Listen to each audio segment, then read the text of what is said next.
Thank you, Aaron, very much for taking the time to be with us today for part of our Switching Sectors series. By way of a quick introduction, I'm Caitlin Tickell. I'm a principal consultant in our UK government practice, and delighted to have the opportunity to speak to you about your experience moving first from the private sector into UK government and now into the Canadian government as well. I've got my colleague Alex with me, and I'll let him introduce himself.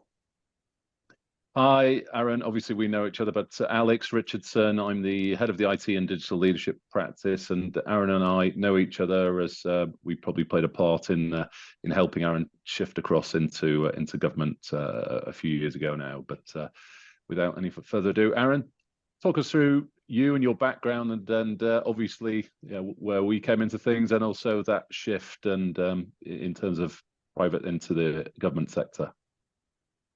Yeah, sure, Alex. And thanks for having me here. So yes, Aaron Jaffery, I am currently with the Canadian federal government, Employment and Social Development Canada, where I play a role within a large transformation program here in Canada.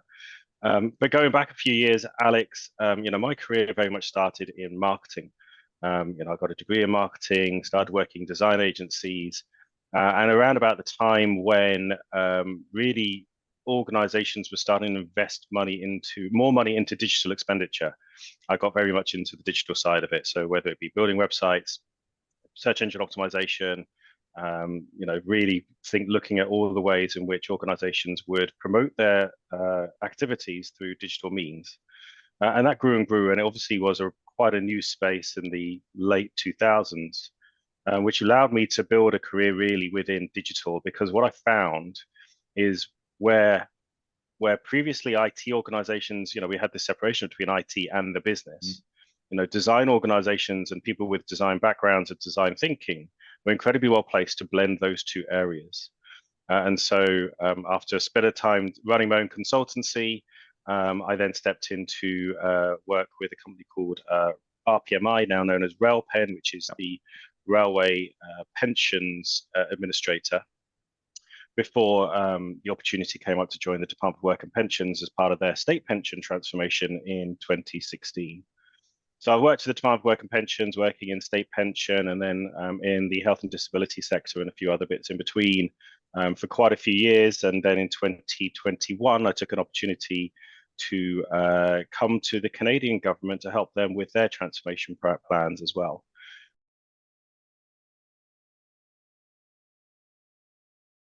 And can you tell us a little bit more about what motivated you to make the move to government? What was behind that? Yeah, so I was to say, coming from a design background, I became very interested in what GDS were doing from 2011 or so, when they really started to think about the way that we deliver government services in a very different way. Up until then, it wasn't even on my radar to join the public service.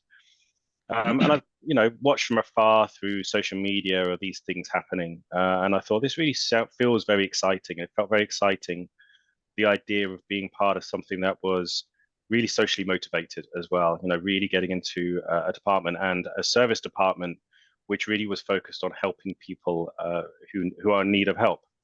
And the opportunity at DWP at the time, the government had also spread out roles, senior civil servant roles, across the country. And the role of the Department of Work and Pensions was in Newcastle upon Tyne, which I just happened to live in at the time. So it was just a good fit all around. The job was to lead the transformation for the state pension, which was something that I didn't really know much about when I joined, but actually turned out to be a really exciting and really interesting proposition. It just happened at a really good time. And as I say, with government taking on a whole different way it really approached citizen service, I wanted to be a part of it, and so the role came up, and I jumped at the opportunity. Brilliant, and clearly you made a real impact in that role as well, which I know Alex will touch on and ask more questions about.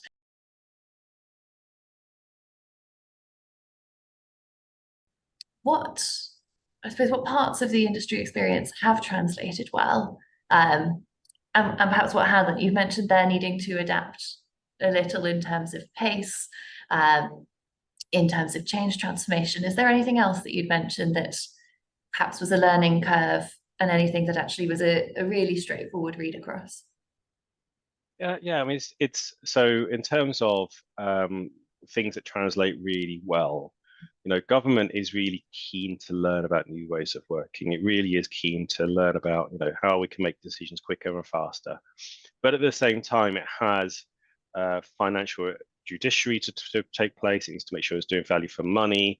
It thinks very, very carefully about every decision it makes. And that is, I suppose, one of the things that perhaps less, in the private sector, perhaps we can be more used to going on the idea that we can take the first steps quite quickly, because the risks are relatively low, and actually it's more important to be first to market than it is necessarily to be right. Sometimes in government it's the other way around. When you're dealing with the most vulnerable populations, when you're thinking about how we deliver services to citizens, the ability, the idea that we could fail on a massive scale is just not comprehensible. It really brings down, it's the sort of thing that brings down government. So civil servants think very, very hard about every decision they make, and they need to understand all the angles and the counterfactuals and how things really might play out in a different way. However, what government is really keen to learn about is how does it make progress and be innovative in small, safe spaces.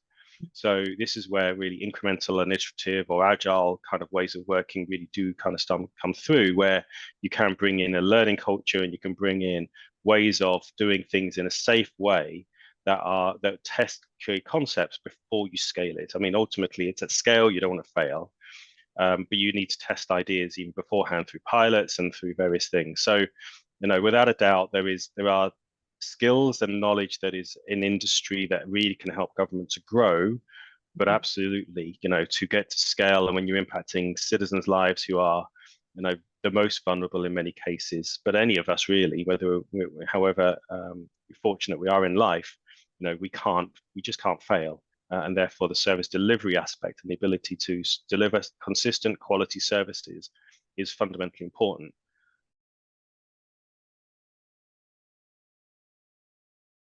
And what's the one thing you'd wished you'd known as you joined DWP? I think I hadn't understood. And the one thing I would say is go and make as many friends as you possibly can to start off with. So all civil services are large beasts. And ultimately, it's quite often you don't understand, because therefore you can never have all the levers you need in your hand to make all the changes you can. You can do some parts of it, but in reality, you're always going to be reliant on another part of the organization. And getting to understand that mapping of who is accountable for what and where the relationships are, in the stakeholder management is really, really important from a government perspective as well. And generally, in fact, universally, I've found people who work in the public sector have a really strong public ethos. They really want to do the right things for citizens. Understanding who it is that really holds the power to help you to make decisions, I think, is fundamentally important within government, whether that be inside the department or outside the department as well. So certainly, I think, Alex, the advice I would give myself back then is go and make lots of friends, because you will need them when you're leading through this massive change management.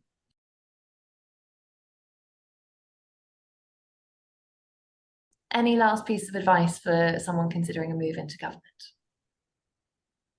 Yeah, well, I think that if you're considering a move into government, the number one question you have to ask yourself is, what are my values? So I think when we're in private sector roles and we can look at exciting roles and good pay, etc., but in reality in government, you will be in an environment where your pay may be less than you may be able to attain in the private sector.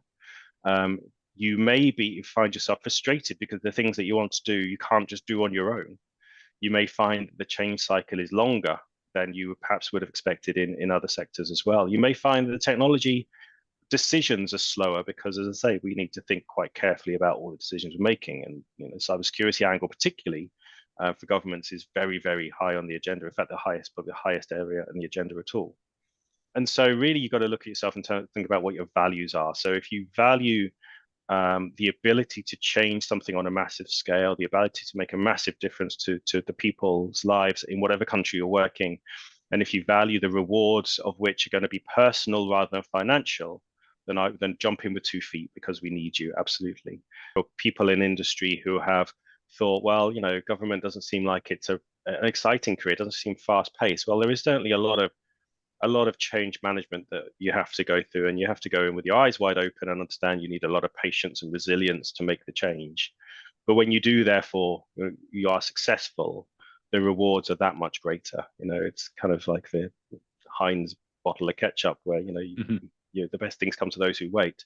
But ultimately, the same is true in government transformation. You have to work really hard to get there. But when you do, the difference that you can make is so much bigger. And also, you're leaving a legacy for generations as well. Even if other people are building upon your ambitions and your own contribution, you know that you are part of that story.